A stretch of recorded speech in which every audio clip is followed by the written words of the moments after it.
good Lord above. This episode gave me a headache in more than one way. Hello there and welcome to the video. So I just got done watching Star Trek Discovery Season 5 Episode 4 entitled Give Me an Epileptic Seizure Please. Thankfully they give you a warning beforehand. Wow. Before we get into it, if you are new here, then please consider subscribing to the channel if you like this video, like the video. And if you are going to subscribe, then hit that bell notification so you don't miss any new videos.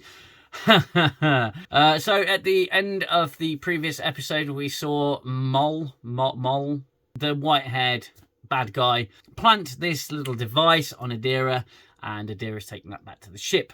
Turns out it's a little robotic spider that is going to give us lots of Discovery-style nonsense. And yeah, it really does. So this episode is Discovery's version, I suppose, of Voyager's episode Shattered. Once again, incredibly derivative. But again, it had potential to be quite a good internal story to Discovery if Discovery was actually any good, but it's not, so it wasn't. This episode went in various different directions, okay, but ultimately the episode's message was that isn't Burnham just awesome? Which I was just laughing by the end of it. I suppose I'll give you a plot rundown if I can. I want to go through some key points in the episode that I picked up on and a lot of eye-rolling moments that I had. Once again, it was a pretty good Star Trek concept, you know. This bug is a temporal disruption spider, I suppose, mechanical spider, that's going to screw with Burnham, Rayner, and Stamets. Burnham and Rayner because they tried to transport to the bridge using those dopey site-to-site transporters that are just ridiculous. They're getting dragged through different points in Discovery's past. Stamets is getting dragged because he's got the tardigrade DNA. The tardigrade, I've forgotten all about the tardigrade. Oh, jeez. Those three are getting pulled through various points in Discovery's past. So again, Voyager Shattered. The first couple of minutes of this episode, Rayner's on the bridge and he's cutting off half the crew because, you know, they want to paint him as this obnoxious Jellicoe type character, as I said in my previous video. He cuts off a few too many of the crew. They get a bit pissed off. He's much more like, you know, I want it done, get it done, get it done, get it done. So Burnham takes him into the ready room for a bollocking, of course, saying, you're not doing things my way, you're not doing things Discovery's way, you're not bowing to Space Jesus enough. So in this entire episode, Rayner, I'm going to show you why our way is the right way. But while I see your point, we're going to do things my way. And the episode sort of devolves as it goes on. It very quickly becomes, once again, the Michael Burnham show. Now, this episode's trying to convince you why Michael Burnham is amazing, despite the fact that it's completely unrealistic that a mutineer convict would ever become a captain again. She says at one point that she had too much respect for Starfleet to even believe or consider the fact that she may get into the captain's chair again, or something along those lines, words to that effect. And I thought, well, this show has no respect for the concept of Starfleet because you are in the captain's chair. Anyway, I digress ever so slightly. So they're being pulled through time. They always end up in the ready room, and they end up being dressed in the same uniform no matter what time frame they're in. Stamets doesn't, for whatever reason. Maybe it's got something to do with the transporter. It doesn't really matter. But in the middle of the bollocking, they get transported through time, and they get pulled back to Discovery's past, Discovery's future. And like I said, it had the makings of a pretty good Star Trek concept, but it just became self-referential, which is okay on some levels, but mostly it was an episode just explaining how awesome Burnham actually is. So Stamets goes back in time to when he was impaled. They go back to when that stupid control storyline was happening. Burnham was the Red Angel, which I'm sure we'd all like to forget. They go back in time to when I think the Orion took over the ship or something. They jump forward in time to Discovery's future, where everybody's dead. And I sort of thought in the back of my mind, please stay there. please. They talk to Zora the Explorer, who's now Zora the Lonely. She goes, Captain, you all died horribly, and I've been so alone. Some of my memory's not working, but please, save the future. Yeah, they've started to figure out how this time mechanic is working, and it turns out this spider is a Krenim weapon. That's what's doing it. So the time between jumps conveniently increases with every jump, so they have more and more time to solve the problem. They eventually meet up with Stamets and they come up with a way to combat this. Fuck me, I hate time travel episodes. Burnham gets thrown into the past when Burnham was a convict, and then the show has Burnham meet Burnham, so there are two space Jesuses together and they have a fight, and she ends up fighting herself in the past. I was able to see that out the back of my head, as you can well imagine, because my eyes just rolled. There were so many moments where she's trying to convince old Burnham, and Burnham's like this hothead, and she's trying to... and she ends up fighting herself. She fights herself, and she Vulcan neck pinches herself as well. I thought that was absolutely hilarious.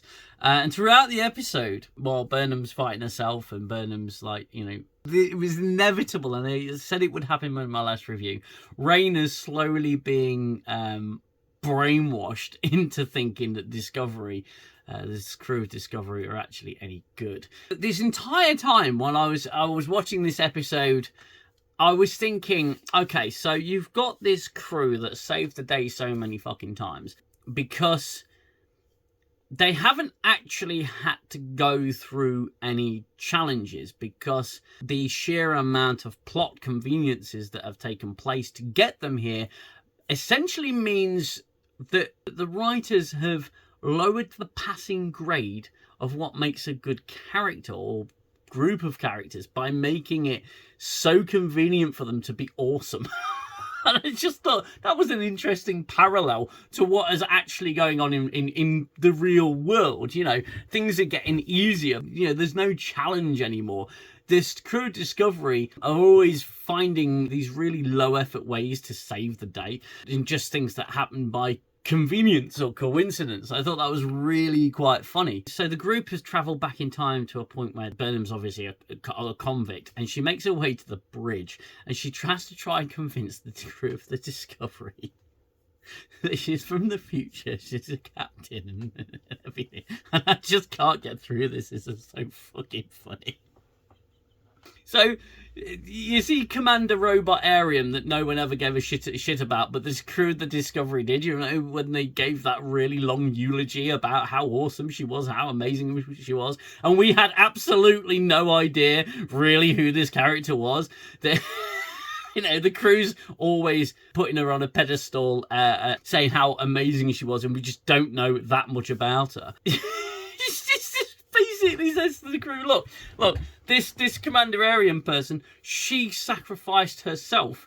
And they're all going, she would never do that. She would never sacrifice herself. And Ariam turns around and goes, actually, I would. She's telling the truth. I really would sacrifice myself.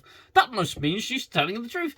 Again, everything happens so easily. The reason she's on the bridge is they've got to fly at warp and then burst the warp bubble, so they're exposed to relativity, which is just straight out of one of the recent Orville episodes, which I thought was just, yeah, okay, fine. You're out of ideas. You are literally just cherry picking everything you can from everywhere else because you're unable to be original. The whole episode sort of culminates into a grand lesson for Rayna, and Burnham just basically giving herself a pat on the back because she realised just how awesome she is, and the crew go, oh, everything is so well deserved for you. And whilst that's fine within the context of the show in terms of it going back and saying, well, this is the 5th season, we're going to look back on 5 seasons, what it actually does is it tries to convince us that Burnham's this amazing character.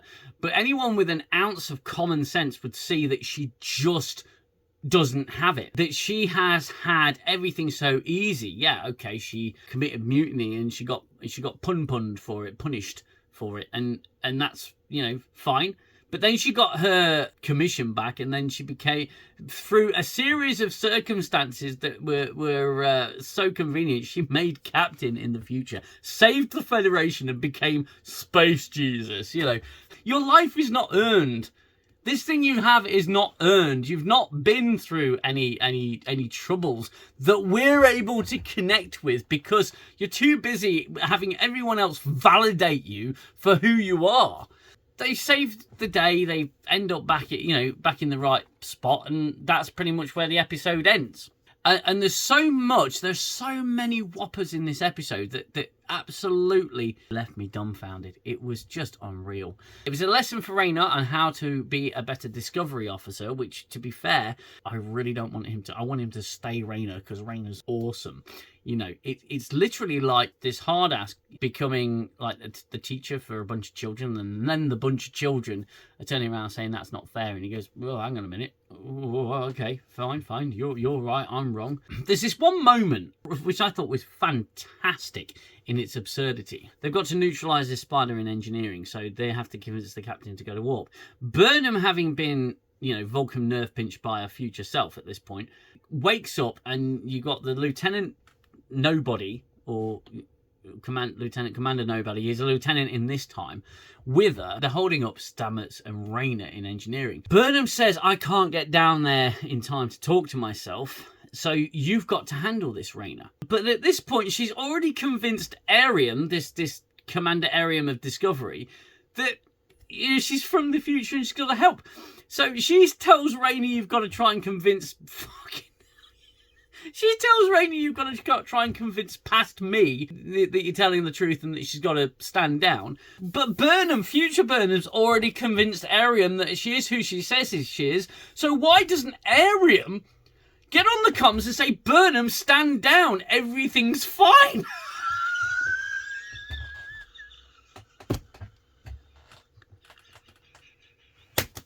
I was just thinking, why are you doing that?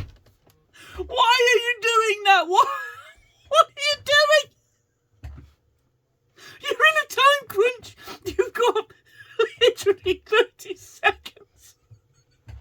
30 seconds and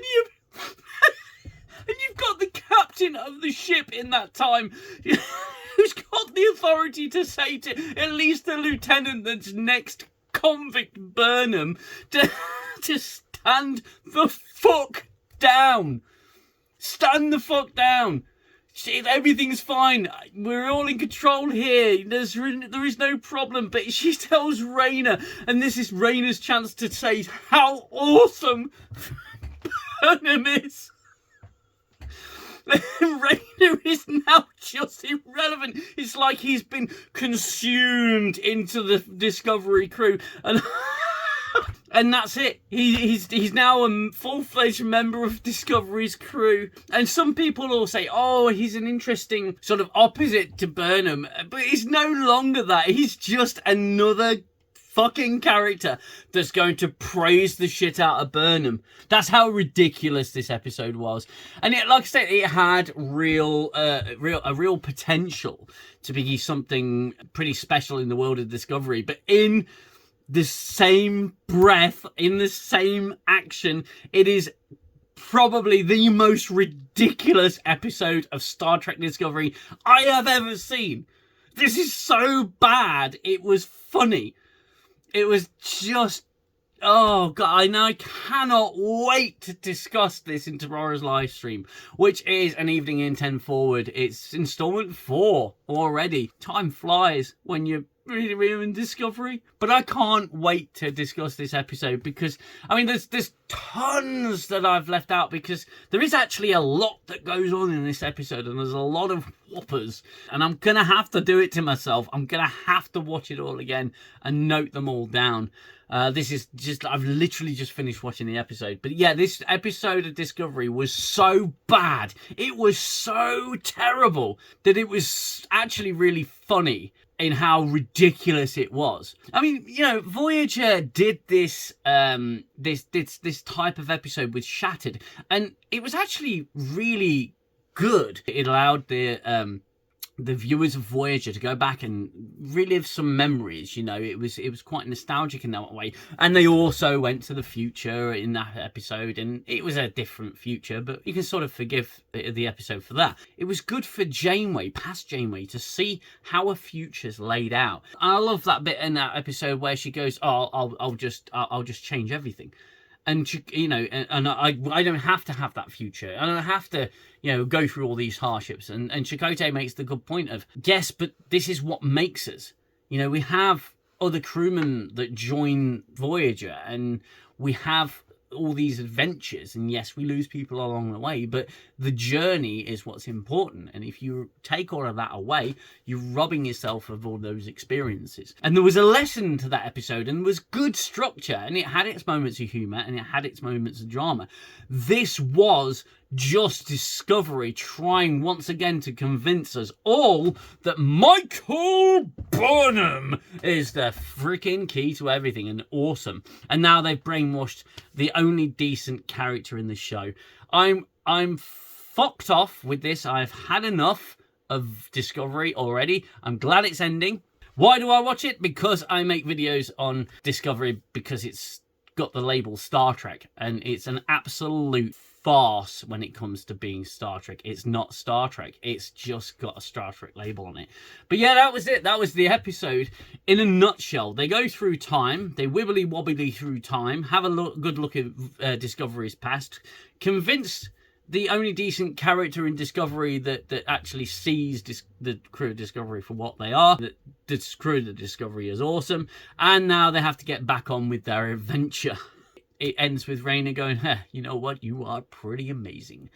And that's it. That's the episode. So as far as I'm concerned, that is now the new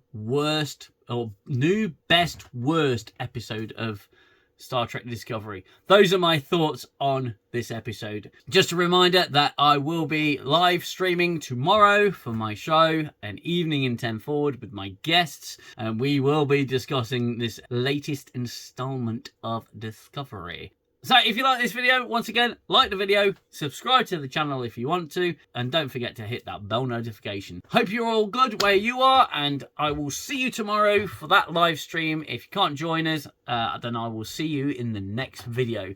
Until then, please look after yourselves, look after one another. Come and join us for the group therapy session on the live stream. Until next time, it's bye-bye for now.